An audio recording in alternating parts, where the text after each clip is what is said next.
Have you ever bought a beauty product because everyone was talking about it, only to find out it was not quite what you expected? With so many trends, ingredients, and product claims out there, it can be really difficult to know what exactly you want for yourself. To help us make sense of it all, I recently spoke to Despres of EBD Comms, who works closely with beauty and skincare brands. She offers valuable insights as to how your purchasing decisions are influenced and busts some of the biggest myths and misconceptions related to your beauty and skincare routine. In this conversation, we talk about beauty myths, consumer behavior, and what shoppers should be looking for when choosing products. Let's dive into this episode. Thanks, Blakely. So, for people hearing about your work for the first time, what does science-based storytelling in beauty actually mean? Yeah, it basically means just closing the gap between what a brand knows about its products and then what they're telling consumers about it. Um, I think that a lot of beauty brands have really strong science behind their formulations. They're, working with cosmetic chemists and they're running stability testing and they're sourcing really thoughtfully. But then marketing language can kind of eke in. It can become really elevated, and in some cases, it can be just a little bit vague. And I think that sometimes the actual rigor of the science is not making it to the consumer because of those marketing language decisions. So the way I approach it, science-based storytelling, it's about translating translating that scientific rigor into claims that are honest, that are clear, and that are defensible. And then also just not watering it down too much for people. So my background is in strategic comms, and I spent most of my career actually working with federal agencies as a consultant in the United States. Um, and so I've kind of seen firsthand, where the stakes of unclear language are. Coming from a very rigorous background, everything is triple checked and very clear before it's released. But I decided to bring that instinct and that experience into beauty because I think that the industry could deserve that same standard of language and how things are communicated. And so when I work with brand founders, I'm basically asking what can be proved, and then how do we say that in a way that builds trust rather than just building noise and virality and fitting into trends. Yeah, that sounds so true on so many levels. And you mentioned these claims, we always get to see claims of clean beauty, non toxic, chemical free. They're all around us. And why isn't there a clear scientific definition about these claims? And why aren't consumers actually relating with them these days? Brands are using them, they've used it all across all their products. Clean beauty is such a big trend. Uh, Probably if you can shed light on that. Yeah, clean beauty is definitely everywhere. The I think kind of the one source of consternation with that term clean is that legally right now it doesn't really mean anything. At least in the United States, there's no regulatory definition of clean beauty. That phrase. So our Food and Drug Administration doesn't define it. Our Federal Trade Commission doesn't define it. And I think what's happened is a lot of brands are trying to keep up with what's popular on social media and what's probably popular with politics that's influencing social media and lifestyle. And when you have a whole cohort of brands and retailers who are developing, clean seals for their website and for their marketing materials for certain products that are a part of the retail lineup, or you have organizations that are developing like the Credo dirty list of chemicals that they are claiming are not safe for human consumption or topical use. Um, I think it just creates this big wave of people thinking that they need to fit into that standard, even though it's not legally defined. And so, I think that a lot of consumers are actually kind of looking away from products that are probably efficacious and very safe for them to use, and maybe are more affordable, because that company has not, invested in the creative marketing and the rhetoric around clean.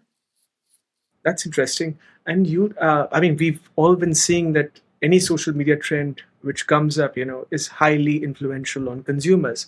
But you mentioned government. How is that possible that governments are leading this influence on consumer preferences? Yeah, yeah, that's a great question.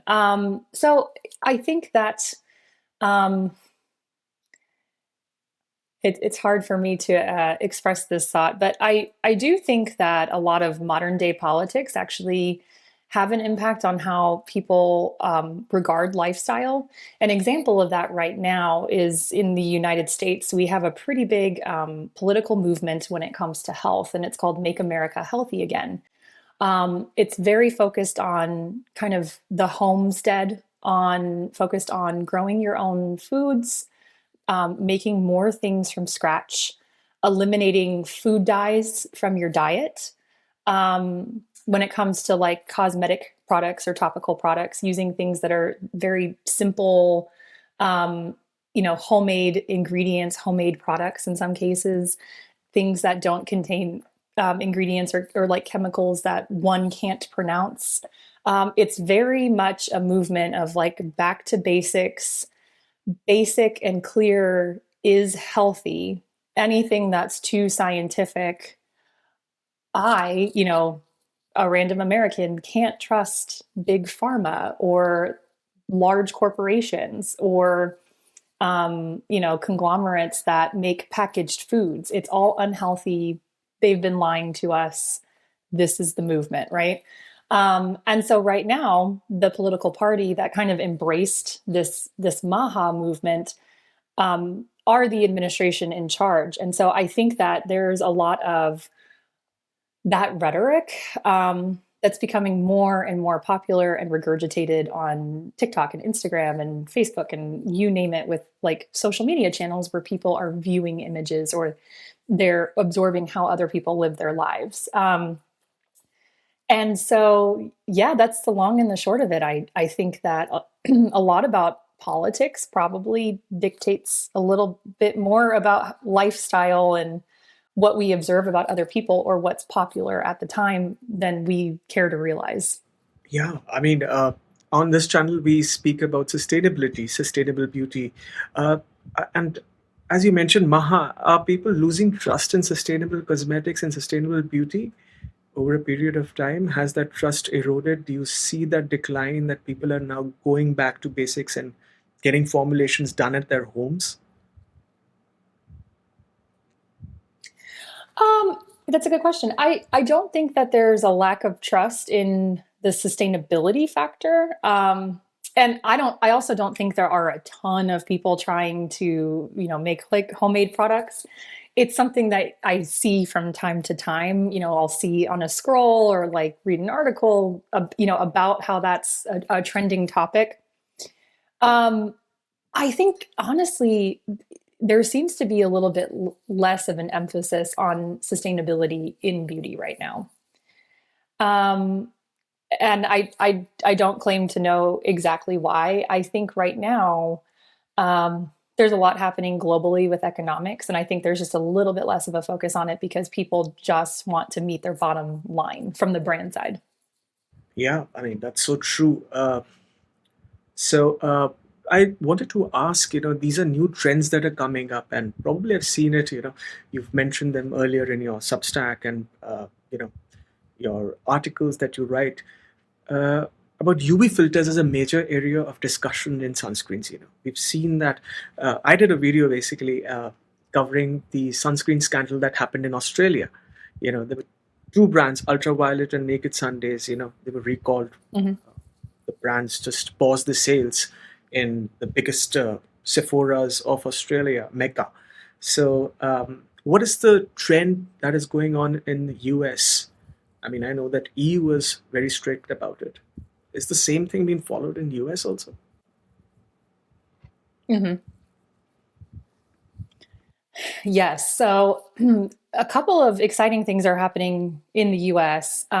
So for the first time in like 27 or 28 years, the the Food and Drug Administration in the US is actually set to approve a new UV filter for sunscreens, which is amazing because the US is just really far behind a lot of other countries when it comes to the research of what is effective for sun protection. And so I think this is amazing for a couple of reasons. One, I think that this is going to significantly help with skin cancer rates in the United States. I think it's going to help with increasing the rate of users who are actually adding sun protection and reapplying throughout the day regularly, not just when it's hot and sunny and we're on summer vacation, but make it a daily practice of self-care and a part of your health care, really. But then the other thing is, from kind of the commercial standpoint, there are so many American cosmetics companies that are going to start updating their formulas, or they're going to kind of put a stake in SPF as a category for the first time. And it's going to be very interesting because I can tell you for the last 5 years in the US, all of the skincare girlies on social media are talking about how they're, getting um, sunscreen shipped from Korea, or they're getting sunscreen when they go to vacation, in Europe, or when they were in Australia, or they're getting it shipped in from, XYZ country. And so I think that this is going to make the American sunscreen market a lot more competitive, potentially globally. We have to see how that goes. But again, kind of going back to how this is so wonderful, just in general for public health. I think one of the reasons that people don't want to use sun care or sun protection often is just kind of the smell and the texture. What we have here, like I said, it's very antiquated. It's been almost 30 years. It has a very identifiable scent, and it can be a little chalky. It doesn't want to settle in, and I think a lot of us just kind of associate wearing sunscreen with it's a pool day or it's summertime, right? We're not thinking about, okay, I'm going to put on a layer of sunscreen because I'm going to get in my car and drive and my arm will be exposed in the window, and that's not great, to have that level of UV on my skin for 45 minutes for my drive or whatever the case is. So I am personally very excited about this development, and I hope that this is a big win for public health. But do you think the regulations that are going to come out by the Food and Drug Administration of the US, are they going to stifle that innovation in the beauty and skincare market, or they're going to facilitate a kind of a better environment for the beauty and skincare industry? Yeah, I don't think that they're going to stifle anything. I think that brands who are updating their SPF category with a new filter, or they're getting into the category for the first time, I think that they need to partner with the right science team and with the right um, manufacturers for their ingredients to make sure that everything is, completely compliant. I think, I know the FDA in particular, once a cosmetic kind of crosses into that drug territory, they're investing a lot of time and resources in ensuring that that supply chain, operation, and that formula check out completely. So you're prone to inspections. You might be asked for documentation to substantiate what it is that you're claiming, or substantiate something about your product. It's testing. So I just think that brands need to be cognizant of that as they, update formulas or kind of get into the SPF game. That's so true. That's so true on so many levels, Blakely, because you've spoken about the claims again. I'm coming to the claims part again, and consumers do face a challenge. Is there a checklist would you recommend to the consumers to follow when they're checking for claims, how they can actually verify whether it's true or not, and how they can be assured that this product is good for them, it's good for the skin, and it's not. Yeah, I mean, you Mhm. get the gist of it. Yeah. Yeah. Yeah. So I would say, so a couple of things, like a couple of tips and tricks when you're reviewing a brand's social media, website, whatever their marketing profile is. If they're showing something like a before and after, what you want to look for is that the photos are taken in a similar setting, similar lighting, that they're taken from the same angles, and that what you're seeing in the after photo is not a drastic change. If you're seeing something that is so drastic, you think that looks like a different person, or that looks like the person in the photo from the before 15 years ago, it is probably doctored. And you should not believe that. You want to look for photos that prove that the photos were taken under this similar circumstances again. So like the setting, the lighting, the angles.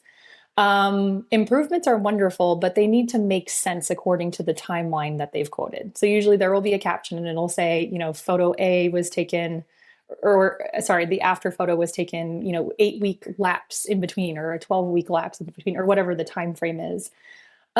Use your best judgment on that. And then in terms of like claims or a checklist, in the United States and with American products in particular, the rule of thumb is that a cosmetic product cannot structurally change your anatomy. It cannot structurally change your skin.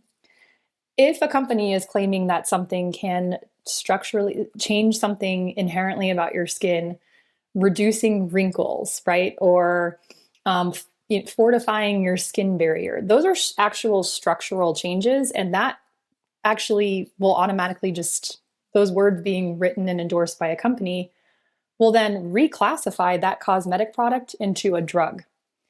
And drugs are handled very differently by the government. They're scrutinized differently.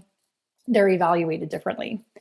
And so if you are looking at skincare products, you are looking for language where they can say that it improves the appearance of, right? That's like the safe language.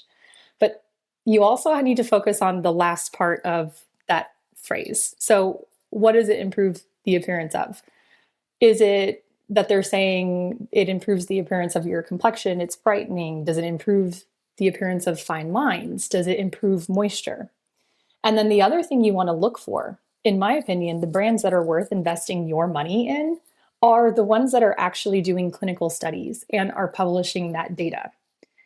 And when you're reading that data and like the analysis, I would say scrutinize the ones that are referencing numbers in the high 90%, because they're probably playing around with the words and using rhetoric to create claims that sound really compelling. If you see a brand that says, that based on a clinical study, it improved, the skin hydration by 37%, that's significant. It doesn't need to be 97%. And then the other thing is a clinical study versus a consumer perception study. A consumer perception study is very inexpensive. You're going off of anecdotal information from people who are trying the product versus a clinical study. It's very expensive to invest in, but you're going to get bona fides from it. And I would say if you're looking at a cohort of products and trying to decide what to go with, I would think that the brand that has the most rigor is the one that invested to have the clinical study done, and they're publishing that data and going with it. That's so true.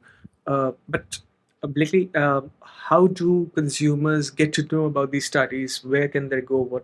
Is there an app? Like we have an app, Yuka is there, but are there apps? Do they have these resources at hand which they can check out in a store? Yeah, I tend to go through the brand's websites. I'm not a big fan of the Yuka app. I'm not a fan of EWG reports. I think that some independent organizations that pool data together and make suggestions about the products that they're not affiliated with, I have found that they're not the most reliable sources. Also, what's important about that is, like with Yuka or EWG, the two I mentioned, for example, they have different definitions of everything compared to a regulatory body. And for one example, like the clean term we were discussing earlier, especially with EWG, for example, they just have it out for chemical based sunscreens, and they only say that mineral sunscreens are safe. And I wrote about this earlier this week on my Substack. That's not scientifically true. It really is a matter of preference, and I think the villainization of perfectly good chemical UV filters and sunscreens is a fallacy. Especially because many mineral sunscreens are actually formulated with chemical UV filters to basically to bolster that formulation to keep it stable in its packaging. So I think some of those organizations are misleading consumers. It's kind of almost like a political lobby, in my opinion. So consumers need to do their study before they buy products. That's what you're suggesting. Yeah. They should do it themselves. And I think, in terms of resources to seek out, I think that there are a lot of wonderful dermatologists, cosmetic chemists, people who work in the field who have a pretty good presence on social media, or they have blogs, or they publish resources for people. That's kind of the direction I would look in before an independent body. Yeah, really. That's right. I'm sorry.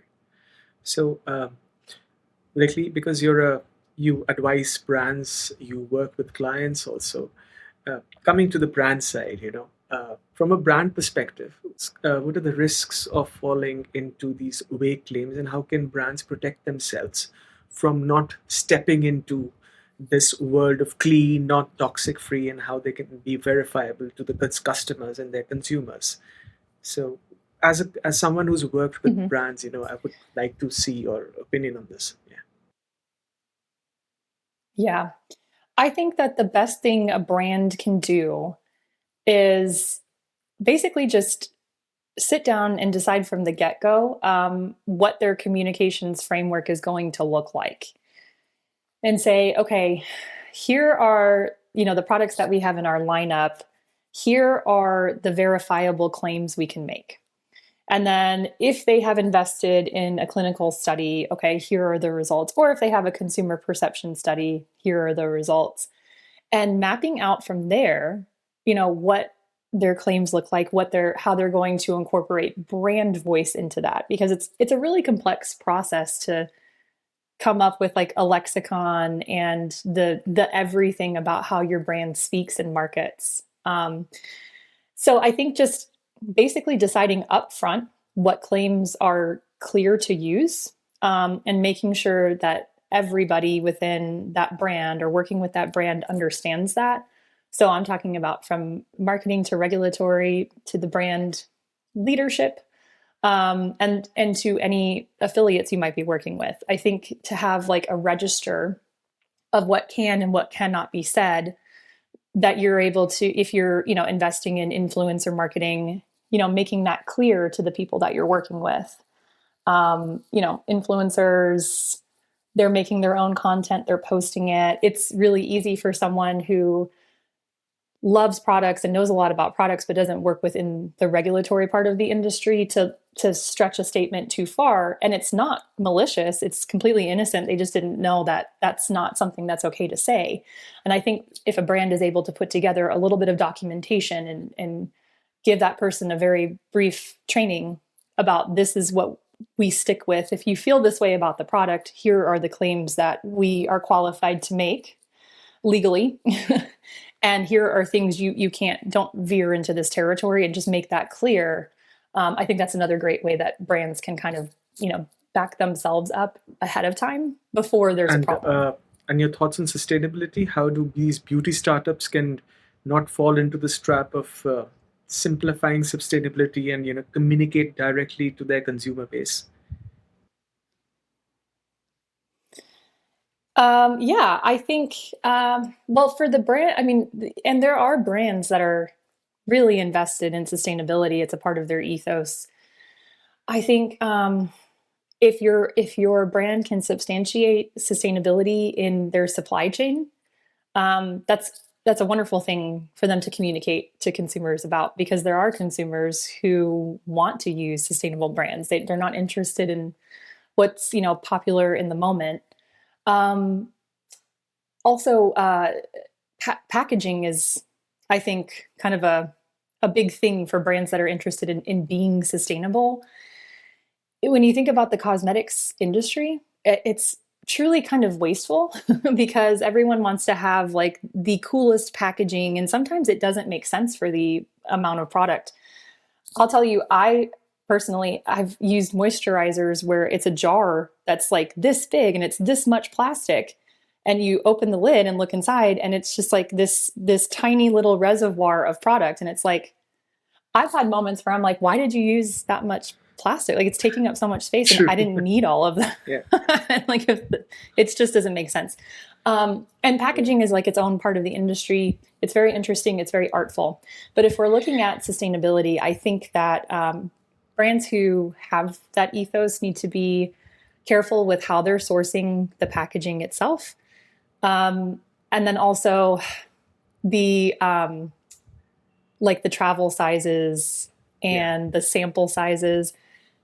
That's a really big selling point if you're in a retail store and there's a product that's normally $100 and you see the travel size and it's $30 and you're like, well, I really wanted to try it, but $100 is a lot. That's only $30 and I could see if I like it, and you just grab it and buy it. And this happens all the time. It's why in retail, those are called impulse towers, and they're always by like, the point of sale. Those smaller sizes also create kind of a waste issue. It's, when you think about the little sample packets or the tiny little travel bottle, it's so cute, but there was a lot of energy that went into making that, and a lot of plastics and other materials. And so I think that's something else that, brands that are invested in sustainability should keep an eye on is, whatever the unit size is, does the packaging make sense? Do we really need to make smaller? Or can the regular unit size maybe be a size that's approved, to bring on board flights, Right. so we don't have to worry about making a travel size? Like, how do you slice it and dice it so that you're not using so much wasteful material? I totally agree with that. I think travel sizes is something which there are always two sides to it. Some people are against it, some people are for it. So it's a divided house. Yeah. So, coming on to this question, I wanted to ask you, what is the one misconception about beauty, the beauty sector and the cosmetic sector, that you wish consumers would stop believing? Okay, the misconception. Oh, that's a great question. I would say, I think that a lot of people across generations think that an effective skincare routine has to have a lot of really harsh actives. And by that, I mean, there are people, both genders, who, will slather on a retinol serum, a vitamin A derivative. It's great for cellular turnover. They'll immediately follow up with a vitamin C or ascorbic acid, which is great for brightening. It's an antioxidant. Both of which, can be a little much for your skin, and you definitely need to moisturize when you're using these products. But I see people, exfoliating with the AHA, BHA, PHA, and then waiting a few minutes, and then they're putting on a retinol, and it hurts. I have very sensitive skin, and so when I see that, especially on social media, I'm like, ugh. And you hear about like Sephora kids. We had this kind of trending news story a couple of years ago about how Sephora and retail stores, cosmetics retail stores in general, were starting to like really appeal to the younger crowd. I'm talking kids who are like, 10 to 15 years old. And of course, I remember being that age. I used to go to the department store or to Sephora or whatever with my mom, and it was fun to look around, but I wasn't buying retinol because I was still a child and I didn't need that. And it, called into questioning how, some brands are marketing themselves and what their packaging looks like. Is it too alluring for a younger crowd? Social media is a problem. It's, it's a lot of touch points impacted that kind of trend. But I just think that a lot of people they're using a lot of actives that they might not necessarily need, or they're just like layering them up. I think that a good skincare routine really, you just like need to cleanse your face once a day. You need to moisturize and you've got to use sun protection. If you want to do other things, that's awesome. There are great products out there. There's a lot of really cool technology globally. Yeah. That's just amazing if there's, a skin concern you want to address, but you don't have to. You just need to keep your skin moisturized and protected from the sun. Yeah. But are consumers rewarding brands that do overload on the scientific actives, as you're talking about on the chemicals? Is there a Mhm. more trust on those brands which are overloading all these actives, BHA, PHA, and all these things that you're talking about, retinol? I see many people actually going for them. They prefer, niacinamide, Mhm. retinol, always. Mhm. There's a huge trend towards that. Yeah. So if any beauty company is starting out, it doesn't become difficult for them to compete in that kind of a market where already these players are established and they're overloading on these scientific ingredients, chemical ingredients, sorry. Yeah. Um, that's an interesting question. So I think I don't I mean, beauty is a very saturated market. I don't think that there's necessarily too much trust in science-based or brands that are bringing more active products to the forefront. I think it's great that brands have these ranges that people can select from. What I think is missing is consumer education. I think kind of the same people who are just using way too many actives like sandwiched together. I think that there is a lack of understanding of how skin works and then how these ingredients work on skin. Um, there are a lot of promises made in product marketing and on social media. And this includes, it's not just influencer marketing, it's just like people who have a following who pop on social media and are like, I tried this eye cream and it's incredible. This isn't an ad. I just had to tell you about it, whatever. I think that a lot of people are purchasing a product based on the promises that they are made at that point of purchase, whether that was made online or on the packaging. What's missing is that translation of, okay, this ingredient will do this within your skin to produce that outcome. And I think if more consumers had that understanding, we would probably see fewer cooked skin barriers. And we would probably honestly see, less, fewer like impulse purchases. I think people would be a little bit more like, okay, this is what I want, not this. I don't need that. Maybe that's Yeah. maybe that's by design. Now that I say it out loud. Yeah. Yeah. So this is the last question of this conversation. I just wanted to ask you, if Mhm. someone wanted to make better beauty choices starting today, what choice will Blakely Dupre give to them? Oh, better beauty choices. Okay, I would say look into the part of the beauty community that is science focused. So look at some of the cosmetic chemists, the scientific communicators, and brand founders that have a scientific background, derm founded brands, scientist founded brands. Look into some of their content online. A lot of them are creating great educational content for no reason other than they want people to understand the science behind skincare and cosmetics better. And then once you have seen a little bit of that content and you feel comfortable, if you're looking into buying new products, check out the brand really carefully. Don't just go buy it because you saw someone really cool on TikTok talking about it. Like, actually check out their site or check out their retail page. If they have before and after, if they have consumer perception study or they have a clinical study, look at that data and think about, okay, now that I understand what this ingredient will physically do with my skin, do I want this outcome? Is that dollar amount, is that within my budget? Do I want to make that purchase? And if not, move on and find something that's maybe a little bit less expensive and can explain its rigor a little bit better. There are so many products to choose from. I think if people were willing to just take a little bit more time to do that critical thinking about products, that will probably be for the best.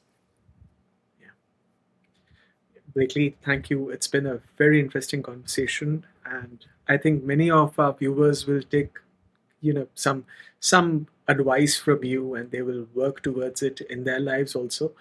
And I am hopeful. I do want to know how people can get in touch with you, especially companies who are looking out to seek your services. How do they come to you? How can they get in touch with you? Yeah, they can absolutely find me on LinkedIn under my name, Blakely Despres. I'm also on Substack. My publication name on Substack is The Beauty of Comms. And my company's website is ebdcomms.com.